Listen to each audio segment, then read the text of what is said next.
වනේ ඉතින් ඔයාලට කොහොමද? ඔන්න මම අදත් වීඩියෝ එකක් අරගෙන ආවා. මගේ වගාව ගැන. ඉතින් මේ තියෙන නම් මල් පැලයක්. මට ඒකේ නම මතක නැහැ. අපි වැඩ පොලෙන් මම අරගෙන ආවේ. මේක රබාබ් පඳුරක්. තා මේක හැදීගෙන එනවා. ගිය අවුරුද්දේ හිටෙව්වේ. මේ තියෙන්නේ අල. ප්‍රමාණයට තමයි මම මේවා හදාගත්තේ. ඉතින් මේ අවුරුද්ද තමයි මම ආපහු පටන් ගත්තේ වගා කරන්න. ඉතින් ඉච්චර ප්ලෑන් එකක් තිබුණේ නැහැ. ඉතින් එනිහව් කරා.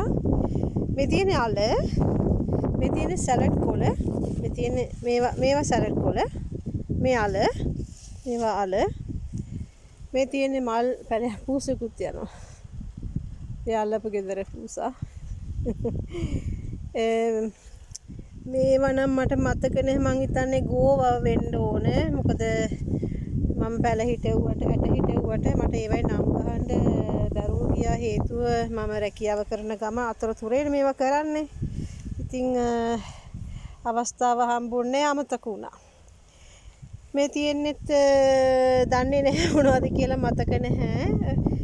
දන්න කෙනෙක් ඉන්නවනම් කමෙන්ට් එකක් දාගෙන යන්න. ඉතින් ඵලයේ කොළ ඇවිල්ලා ගෙඩි හැදුනට පස්සේ තමයි ඉතින් දන්නේ මොනවද කියලා. එතකන් ඉතින් අමාරුයි කියන්න මොනවද කියලා.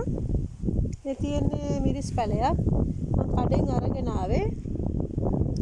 නමුත් මේ පැලේ ඉච්චර පළදාවක් නැහැයි කියලා දන්නේ නැහැ. මේ තියෙන වම්බටු පැලය මම අරගෙන ආපු. මෙන්න මේ වම්බටු ඒකත් කඩේ මං අරගෙන ආවේ. ඒකත් කොහොමද කියලා දන්නේ නැහැ. ඉතින් මේ පාර මට ඉච්චර වෙලාවක් තිබුණේ හැමදේම හරියට කරන්න. මේ තියෙන නිවිති. මේවා නිවිති. බේබි ස්පිනච් කියලා කියන්නේ. මේක සලාඩ් එකකටත් ගන්න පුළුවන්. මං නම් සලාඩ් එකටයි පරිප්පු වෙනකොට දාලා මේ හදන් කනවා. හරි රසයි. මේ තියෙන මල් ගහක් ඒකත් හිටෙව්වා. ඒකත් කඩෙන් අරගෙන ආවේ. ඒ තියෙන්නේ රාබු. සුදු රාබු එක. ඒ තියෙන්නේ ගෙඩි ටිකක් ලොකු. තාම ලොකු නැහැ. සාමාන්‍ය ඉදිරිය ලොකුයි. මේකේ කොළ නම් මම මැල්ලුම් හදන් කනවා. ගුණයි. මේ තියෙන්නේ බේබි ස්පිනච්. මේ මලුත් මම මේ මැදම වවලා තියෙනවා. මේ මැස්සන්ට පැණි උරා බිව්වහම මේ ගස් වලටත් ඒක හොඳයි ඒගොල්ලෝ. මේ තියෙන්නේ මේ මිංචි කොළ.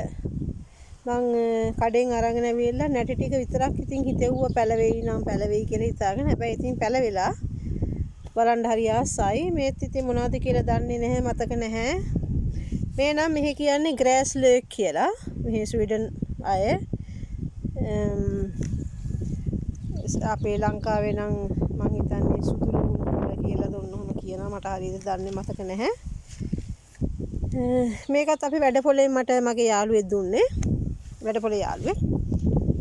සුදු රාබු. සුදු රාබු ඉතින් හොඳයි ඇඟට. මේ තියෙන්නේ රතු අල. රතු වල ටික නම් මං ගානට ලස්සනට හිටෙව්වා. පැණින් තන. ඒවත් හොඳට පැලවේගෙන එනවා. ඉතින් පළදාව කවද ගන්න පුළුවන්ද කියලා තාම දන්නේ නැහැ. අගෝස්තු වෙනකොට මං හිතන්නේ පළදාව තියෙයි. මේත් මල් වගේක්. මේ මල් මේ කෑම ඩෙකොරේටඩ් කරන්න ගන්නවා. මේවා කන්න පුළුවන් මේ මල්. මේ තියෙන්නේ ස්ට්‍රෝබෙරි. මේකත් අපිට මගේ වැඩ පොලේ මට හම්බුනේ. අපේ බොස් මට දුන්නා. ඒවා ඉතින් ලබන අවුරුද්ද තමයි කන්න පුළුවන්. දැන් මේ අවුරුද්දේ බෑ. මේ තියෙන්නේත් වගා කරපු ඉතින් දන්නේ නැහැ කෝවත්ද බ්‍රොකලිද මොනවද කියලා මම දන්නේ නැහැ හරියට. ඉතින් සතු ගෙඩියාම තමයි ඉතින් දන්නේ. දන්න කෙනෙක් ඉන්නවනම් කියන්න. මේ පළවෙනි පාර මම මේක මේ වගේ වගාවක් කරේ. අවුරුද්දයකට 3කට උඩදී මම වෙනම වගාවල් කරා. මුකුණු යන්න ගොටු කොලාරි මේ පාර ටිකක් මේ මගේ ගේ පිටිපස්සේ තනියෙන් මේ මම වගා කරනවා කියලා හිතාගත්තා. ගිය අවුරුද්දයකට උඩදී නම් මගේ අල්ලපු ගෙදර අයත් එක්ක මම වගා කරේ. ඉතින් මේක මං ගේ පිටිපස්සේ මේ වැඩපොලින් තමයි මේ හැමදේම මේවා ඉල්ලගත්තේ. පස්සාරා මේවා මම වැඩ කරන්නේ නර්සරි එක නිසා. මේ තියෙන ඉතින් මල් මගේ ජනේලේ පිටිපස්සේ.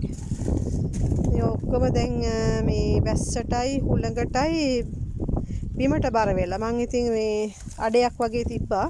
නැත්තම් හරි ලස්සනයි මේවා. ඉතින් අනිත් එක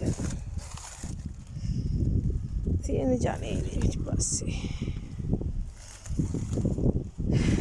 එනවලු ටික කොළ ටිකක් කඩා ගන්න ආවා. රාබු කොළ ටිකකුයි සැලඩ් ටිකකුයි මේ තියෙන්නේ ගේ පිටිපස්සේ වගා කරපු මේක මගේ නෙමෙයි වෙන කෙනෙක්ගේ. අර ලස්සනයි. ඉතින් මේ මං හිතන්නේ එක්කෝ පාම් පිටි වෙන්න ඕනේ නැත්තම් ඔස්ට් වෙන්න ඕනේ.